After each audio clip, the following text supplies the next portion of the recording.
Guys, we're here today on 15 Minutes of Freedom. Pastor Bobby Bledsoe, Dwelling Place Church, Freedom Homes.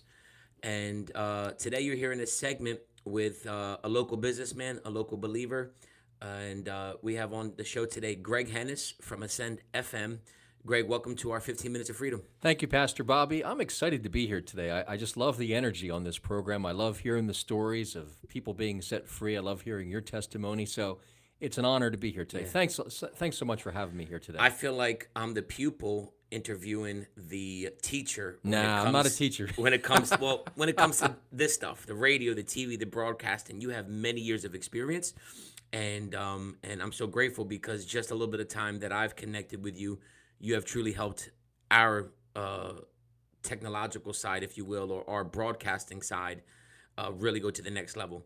So today's segment is we're gonna talk about the first thing we're gonna get into is how you became the man of God that you are today in ministry, doing what you're doing, because really what you're doing is not a business, it's a ministry. No doubt. There's business to it, but you're giving it to God. So why don't you take us back to the early days over the next few moments, where you received the Lord, how you received the Lord, and what you're doing now currently for ministry.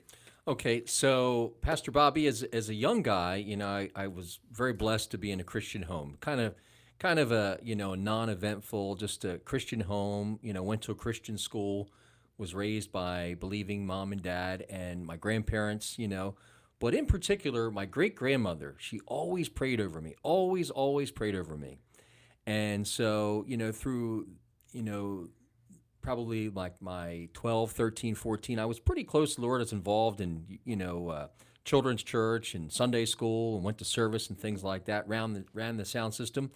But then at about probably 13 or 14 years old, the church I was attending, the pastor got into a situation he shouldn't have been in. And that really kind of affected me.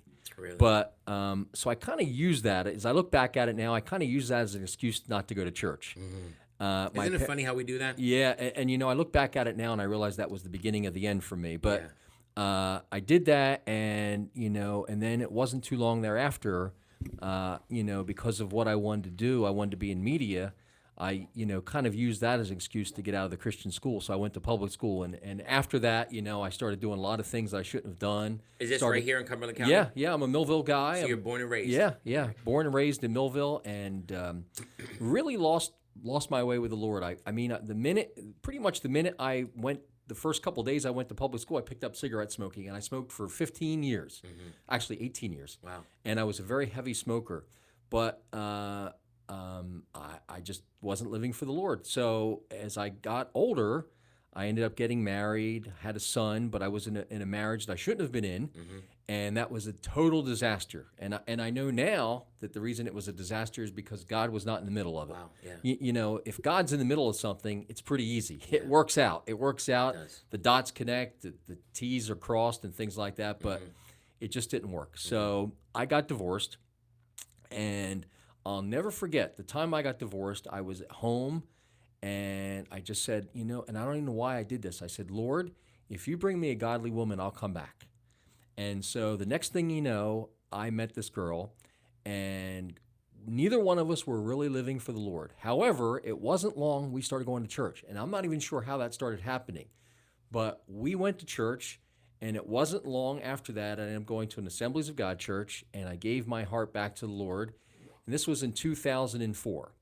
And it just kind of happened. It was crazy. Yeah. And me even going to an Assemblies of God church was kind of a crazy thing, because I was raised in a Nazarene church, so I didn't always see, the gifts of the Spirit and different things like that you will see in a Pentecostal type environment. How was that, a guy like you coming from that to get into that? Well, can I just tell you the truth? The first time I went, one of the first times I went, I was scared to death because somebody got slain in the Spirit, and I had no idea what it was. And I said to my, girlfriend at the time, now wife, I said, should we call an ambulance? This person's been down on the ground convulsing for a while. It's like, what's going on here? It's like, dude, what's going on? I had no idea. That's funny. And of course, as I've grown closer to the Lord, I do understand that is the Lord in operation, and I've been in that spot too. But at the time, I got to tell you, it's different. If I could have ran out the door, I might have. But you know what's interesting? What's I want to share this about that. So I started going to the church. And as I told you, I was a heavy cigarette smoker. And I would notice after, several months, 3, 4 months of going there, that when I would leave church, I did not have the urge to smoke. I would do it because it was a habit, Right. but I didn't have the urge. It was like gone. But the rest of the week, it was like it was there. Yeah. And then I eventually realized, because I kept praying the Lord take it away from me, I eventually realized the Lord took it away from me a long time ago. I just had to put him down. Yeah. So God delivered me from that actually before I was ready to be delivered from it. So Yeah. it was an amazing thing. And going to church really, getting involved in ministry and television and doing things for God really changed my life, Yeah. Pastor Bobby. It really did. You guys are tuning in today to 15 Minutes of Freedom. Pastor Bobby Bledsoe, Dwelling Place Church and Freedom Homes right here in Millville, New Jersey. And, as you begin to, let me just say this to the audience out there. Those who are forgiven much, love much. I've had the privilege of sitting down with Gregg now over the last, just talking over the last, I guess it's been a year. Yeah, probably about it. I probably talked to you the first time probably a couple years ago. Years ago when I was preaching at that event. Yeah, and then more recently in the last 6 months we've reconnected. It's been kind of crazy how the Lord brought us back. And then this, sitting down in my office to the prelude to this, speaking for about an hour, just to hear someone's heart of love. And those who are forgiven much, love much. You ask why we do what we do, and why do you do what you do? Because God has been so graceful to us. He has. So we reach out to people. We love people. And today we have Gregg here. We're highlighting. It's funny because we produce content and we send the content to your ministry, and then your ministry, sends it out all over the airwaves. And now today we have the sensei in, the guy that does this. So we're interviewing the interviewer, if you will. And we're grateful that you've come on here today. So Gregg, a couple things is, so God has given you a heart for media. He has. That's what you do. And you probably are the guy at every church you went to. You're the guy that always helped with the media. At a young age, I kind of did sound stuff, but I didn't really know where I was going to go in life. But as I got back into church, no doubt about it, I gravitated toward the media stuff. And Right. when I first started going back to church, it wasn't long. I have an eye for video, because of being in the TV. And it wasn't long that I started going back to church, and I noticed that that was the early days of churches having projectors. Remember that? And so, churches now have, very nice projectors, backgrounds, things like that. Right. Praise words up on the screen. Well, the words that were being put up on the screen at that time were basically the guy running the projector typing them out each Terrible week. font, everything. It was terrible. Yeah. And I noticed that, and I noticed that the it was kind of blurry because the projector needed a new bulb, So Right. it wasn't long that the Lord started putting my eyes on that kind of stuff, and I started to get involved in trying to make changes in those things. I can still remember preaching at little old churches up in New England that had, what was that sheet they would write on, then they'd put it on the paper. Oh, sheet music? Sheet music, and they'd put it onto the wall. Was it clear? No. What was that called? It's a type of a projector, overhead Overhead projector. Is that what they were called? Yeah. And you would write on this clear paper, Yeah. and you'd put it on the projector, and it would take it and then project what you. So I remember worship songs being handwritten. Yeah. At a time, or if you could type them on a typewriter. Then we're getting old school here, right? But we are. We're here now in the community, and we're talking about everything from God to ministry. What has been one of the benefits that you've noticed from taking the gospel and getting it into the airwaves? So one of the benefits is I'll never forget. So I have to backtrack a little bit. So in 2008, I had worked for 19 years. I'd worked for another company in this industry, and worked for several other radio stations and things that led me to that point. But the Lord called me. I had tried to do this on my own before, but in 2008, at the worst economic time ever, the Lord called me into ministry. And it wasn't long, that after I got called into having this business and Advantage Ministries at the time got formed, which is now the owner of Ascend FM. But the Lord called me into business, and I started to do Christian programming, and I'm not even sure how that happened, but I started to have a heart for that.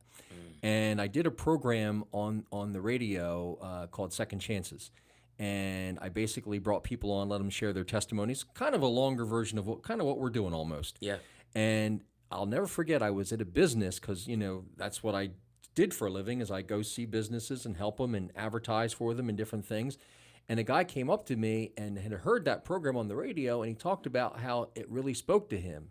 And so I realized then that God wanted me to share things that I went through. And, I'm probably like most people that sometimes we get so caught up in life, we forget what God really called us to do. Yeah. And, if he gives you the ability to speak, he probably wants you to speak and talk Sure. about the Lord. So Yeah. that really touched me, Pastor Bobby, that this guy who didn't know Jesus, it made an impact on him. So I realized at that point that Christian radio was for me. And so I was very blessed to have a gentleman by the name of Joe Burke. Joe was a mentor to me. He was the guy that actually had the local Christian radio station at the time, but it was in Bridgeton. And he ended up having a stroke and eventually had to get rid of the ministry. And, the new people that took it over really weren't Is he into in relation to Jack Burke? I don't think so. Okay. But the new people that took it over really weren't interested in. They were a church, so they really wanted to have more of their own content on there. Not non-denominational content. They wanted to have stuff for their church. Gotcha. So I was out of the radio business. But that guy, his heart for Christians, really influenced me. So I just had no idea that the Lord was going to ever give me another opportunity to get Christian radio. And then lo and behold, a couple years later, a couple things happened. And, thanks to the folks at Calvary Chapel in Vineland, I was blessed through the Lord, through the graciousness of God, to get Ascend FM. And, as funny as it was, It I fell mentioned in your lap. It did, and I'll tell you the story. So, as I mentioned, the TV operation started in 2008, worst economic time. Well, when do you think the Ascend FM got finished? It got finished at the beginning of the pandemic. Yeah. And it's like, Lord, come on. We've been trying to put that together for 2 years. One of my favorite Bible stories is when the Lord called the children of Israel to cross the Jordan River. And when you read about it, it says that it was during at the flood season. So in other words, when they got to the cross, the waters were. If you were going to choose a time to cross the waters, it wasn't at this time because the waters were, it was raised water at the time. Yeah. But God usually, when he calls you to something, he usually doesn't give you the vision at the time that seems the most opportune or the easiest route. In fact, he usually calls you to the hardest route so you can depend on him. If God can build a ministry in the middle of a recession like he did back in 2008, I believe God can build a ministry today in the middle of a pandemic. Maybe you're listening today and you're wondering what any of this has to do with your life. I want to tell you, as the Lord is highlighting some things, that you may find yourself right now in a hard time. You may feel like nothing matters, nothing works, nothing is making sense, everything seems impossible. You are set up for a miracle. One of my favorite sayings is, you can't get a miracle until you need the miracle. Amen. You won't know what it's like to beat Goliath until you have to face him. Let that be in your heart today as you're listening to this broadcast. I believe God is setting you up to be used for his glory in the middle of this pandemic, in the middle of finances being lacked. We have seen in our ministry right now, we are seeing the biggest growth we've ever seen. This is a pandemic. There's this, there's that. We've seen the biggest growth in our church, growth-wise, finance-wise, leadership-wise. In the middle of this hurting time, we're seeing God raise our ministry up, and I take no credit. I'm not saying I have all this formula how to do this. All I know is this: when you truly depend on God, he has to show up because that's his namesake. Oh yeah. Right? You guys are listening to 15 Minutes of Freedom with our guest Gregg Hennis. Gregg, I want you to we have a minute and 15 seconds. I want you to take this last minute, talk about this ministry, how people can get involved with your ministry, and how their ministries, you can help highlight their ministries. So Ascend FM is a unique opportunity. A lot of times you'll hear about, Christian radio, and Christian radio may be married to a specific church or denomination. We are not like that. As long as you are talking about Jesus Christ, right, and you are speaking of the Bible, we would love to help you. How can we help you? Well, we have 2 radio stations. We have 107.7 serving the Vineland and Millville area. We have 97.7 in Bridgeton, and we are also on Amazon Alexa. You say, hey, Alexa, play Ascend FM. You can hear it. Are you serious? We are. Wow. Yeah, that was something that the Lord kind of worked out. We're also on an app called the radio app locally. If you go to 107.7, it'll say Ascend FM, or you can check us out on the internet.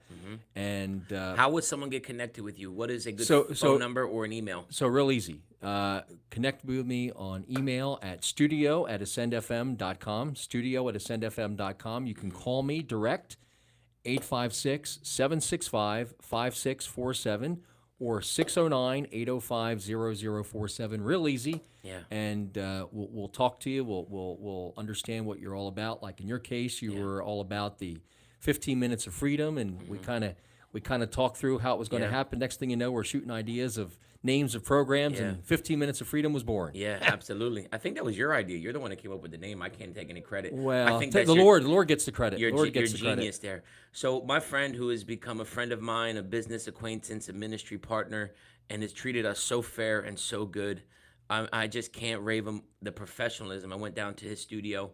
If you get a chance and you would like to highlight your ministry, get it on the airwaves, get the gospel out there.